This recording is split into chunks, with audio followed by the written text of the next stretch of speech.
Okay, let's unpack this. Picture this scenario. An alien fleet commander, yeah. Moments before a big showdown with humans. Right. High stakes. Totally. And instead of, the silent focus, the intense prep their species expects, they see humans, well, feasting. Feasting, like eating. Exactly. Like a huge pre-battle meal on a scale they just cannot wrap their heads around. The commander's totally baffled. Okay, so they're thinking, what is this? Siege prep. Some weird energy thing. Yeah, precisely. It just flies in the face of everything they understand about getting ready for combat.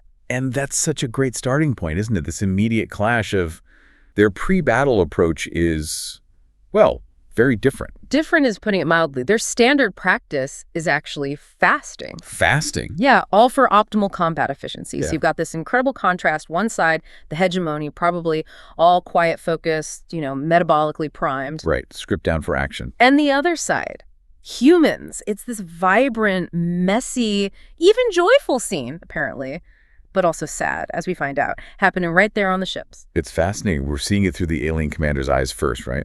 Zixthra. Yep, Zixthra. She's talking to her tactile officer, Quindar, and they're just struggling to process these massive quantities of organic matter being consumed in the human messes. Messes, right. And, there's a certain cold logic to the hegemony way, isn't there? Yeah. Reduce the body's needs, maybe sharpen focus, quicker reflexes. Yeah, you can see their thinking, treat the body like a machine, optimize it for performance. But it immediately makes you ask, what does that efficiency overlook? Are there other things needed before battle? Well, that's where the humans just flip the script. Ah. Because Admiral Santos, the human commander on the UNSS Defiance, he does something incredible. He intercepts their comms. No way. Yeah. And the tone, it's almost casual. Like he's calling tech support. He basically says, hey, couldn't help notice you guys seem a bit confused about our pre-game meal. Want us to explain? Just like that. 20 minutes before go time. Right. The sheer nerve of it. It's almost a tactic in itself. It completely messes with their expectations of pre-conflict behavior.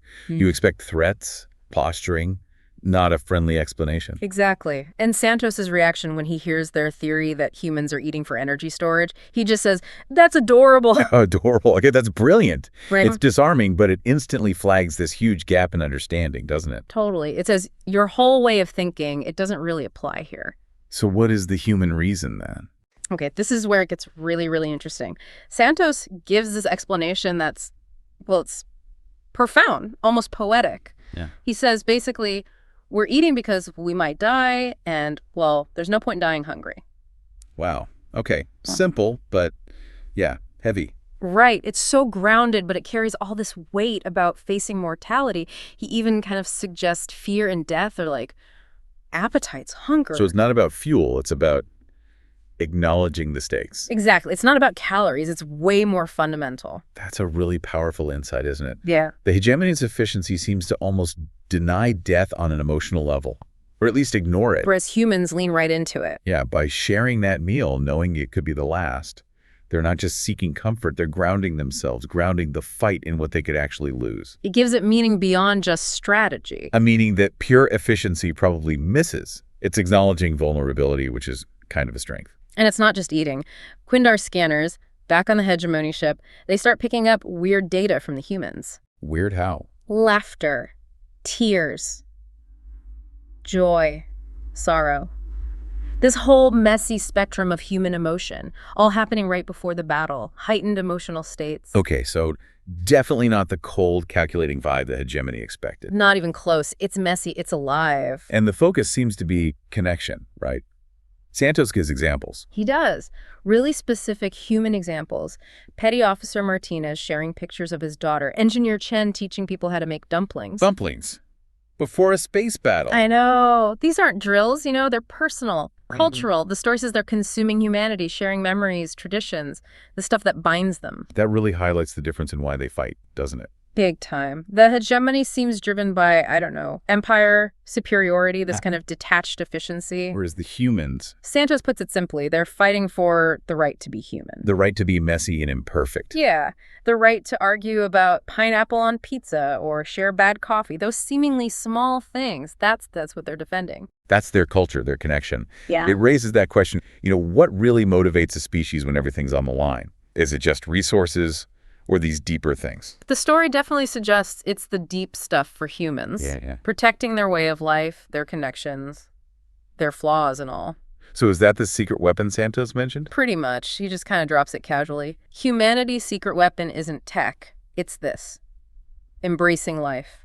Embracing their humanity right before the potential end. Not detaching, but leaning in. Exactly. They're reinforcing who they are.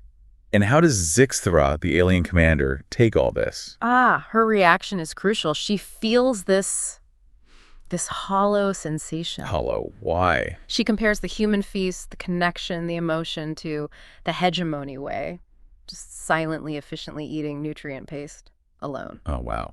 That contrast. Yeah. And she starts to get it. Why humans are feared. It's not just their fighting ability. It's the depth of what they're protecting, what they carry into battle with them. Memories, the connections. Right. And then, bam, the tone just snaps. Hmm. The friendly chat is over. Santos just says, time's up.